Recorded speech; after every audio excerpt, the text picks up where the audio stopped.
بسم اللہ الرحمن الرحیم۔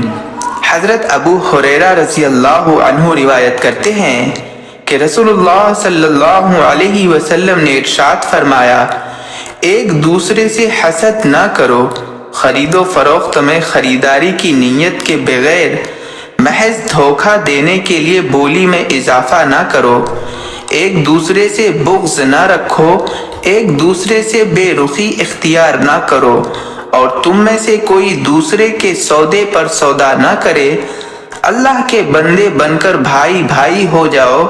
مسلمان مسلمان کا بھائی ہے، نہ اس پر زیادتی کرتا ہے، اور اگر کوئی دوسرا اس پر زیادتی کرے تو اس کو بے یار و مددگار نہیں چھوڑتا اور نہ اس کو حقیر سمجھتا ہے۔ اس موقع پر رسول اللہ صلی اللہ علیہ وسلم نے اپنے سینہ مبارک کی طرف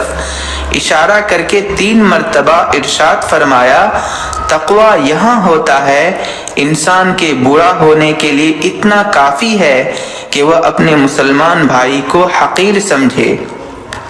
مسلمان کا خون، اس کا مال، اس کی عزت و آبرو دوسرے مسلمان کے لیے حرام ہے۔ فائدہ: رسول اللہ صلی اللہ علیہ وسلم کے اس ارشاد تقوی یہاں ہوتا ہے کا مطلب یہ ہے کہ تقوی جو اللہ تعالیٰ کے خوف اور آخرت کے حساب کی فکر کا نام ہے، وہ دل کے اندر کی ایک کیفیت ہے، ایسی چیز نہیں ہے